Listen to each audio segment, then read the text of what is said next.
이 회사를 봤을 때는 야, 얘는 그냥 1,000원짜리 주식 아니야? 그러니까 이러한 판단과 생각도 필요하다는 거예요.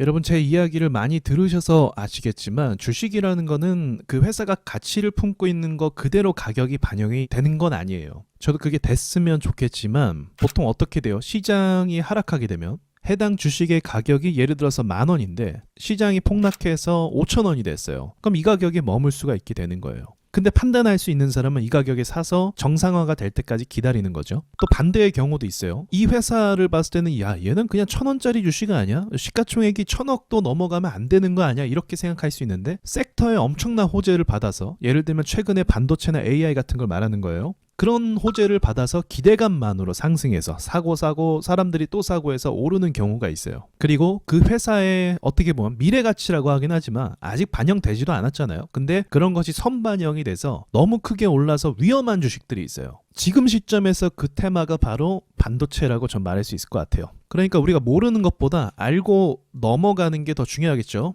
최근까지 제 반도체에 대해서 긍정적으로 얘기했던 이유는 엔비디아 때문이었어요. 여러분 아실 거예요. 엔비디아가 상승하니까 필라델피아 반도체 지수도 같이 올라갔고, 그리고 SK 하이닉스도 실적과 상관없이 기대감만으로 올랐죠. 그러니까 우량주가 따라가면 중소형주도 따라가는 습성이 있기 때문에 그래서 반도체를 말씀드렸던 거예요. 한미 반도체를 먼저 보고 있는데 매출 추이나 영업이익을 통해서 우리가 현실 감각을 좀 알았으면 좋겠어요. 안티는 아니고 객관적으로 분석해 보는 거죠. 자, 한미 반도체가 연간 매출이 점점 줄어들고 있었습니다. 왜냐하면 이건 반도체 모든 업종이 다 포함이 되는 거예요. 그래서 SK 하이닉스도 그래서 삼성전자도 그래서 하락을 하게 됐던 거죠. 그런데 지금 반도체 AI 수요가 늘기 시작하면서 이제 올해부터는 회복이 될 것은 맞거든요. 그럼 회복이 된다고 하면 한미 반도체가 매출 수준이 1년에 뭐 2,000억에서 3,000억 정도, 많으면 3,000억 이상이라고 봤을 때 2022년도에는 이제 반도체 비대면이라고 해서 반도체 수요가 많이 늘었었죠. 그때는 1,000억 원 이상 찍었단 말이에요.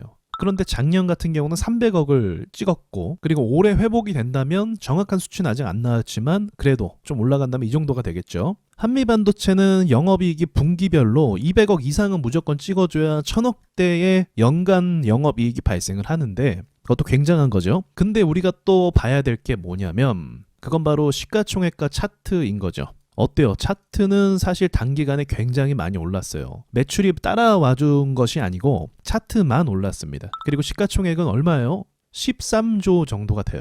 여러분 단순하게 비교를 해볼게요. 에코프로 같은 경우는 영업이익이 분기마다 한창 호황이었죠. 그때 뭐 600억 이상 1,000억 원 이상 이렇게 찍혔어요. 그리고 나서 에코프로 시가총액이 14조예요. 현재 많이 떨어졌죠. 한미반도체는 에코프로가 한창 호실적일 때의 비교 대상이 되지도 못하죠. 사실은 차이가 많이 난단 말이에요. 그런데 한미반도체는 지금 반도체 업종의 호황 때문에 지금 시가총액이 13조가 됐단 말이에요.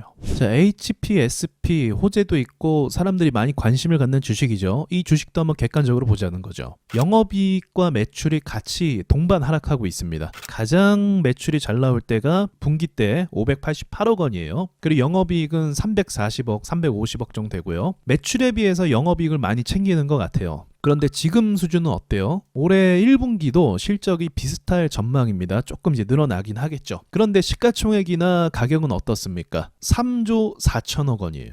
여러분 기업의 가치가 1조만 돼도 엄청난 거죠. 근데 3조 4천억 원. 매출은 연간 매출이 1조도 아니고 1,000억 원대입니다. 이건 여러분이 판단하셔도 좋겠지만 저는 이제 참고적으로 아시라는 거예요. 확실히 좀 과열이 됐다라는 생각은 지울 수가 없는 거죠. 최근에 가장 많이 올랐던 제주반도체 한번 볼게요. 지금은 조정받고 있는데 제주반도체가 연간 매출이 1,000억 원 정도, 영업이익이 100억 원대 정도네요. 100억에서 200억 정도. 단순 수치만 비교하면 HPSP보다 제주반도체가 더 부진하죠. 가격을 보시면 지금 현재 7천억대를 유지하고 있거든요. 시가총액이. 그리고 영업이익을 보시면 100억을 넘기지 못하고 있었어요. 최근 들어서. 100억을 넘기지 못하면 사실 굉장히 작은 회사라고 볼 수가 있어요. 물론 이제 40억 벌고 50억 버는 것도 대단한 건 맞는데 규모적인 측면에서 그렇게 볼 수 있는 거죠. 코스피, 코스닥은 국내에 대표 회사들이 들어가 있는 거잖아요. 그런 회사들과 비교해서 봤을 때는 수치가 높은 건 절대 아닙니다. 그래서 이전에 4,000원대를 유지했을 때가 이 회사의 적정 가격이었다라고 볼 수 있고 거의 뭐 10배 가까이 올랐었으니까 지금은 굉장히 단기적으로 과열이 됐다라고 볼 수가 있는 거죠. 그럼 이 정도 튀어 올랐으면은 매출도 어떻게 올라가야 될까요? 매출도 굉장히 크게 올라가야겠죠. 그러니까 분기 매출액이 300억이면 이 정도 주가가 올랐다고 하면 정말 못해도 2천억 이상은 올라가야 되지 않나. 뭐 그렇게 생각을 하지만 그게 뭐 사실 현실적인 말은 아니죠.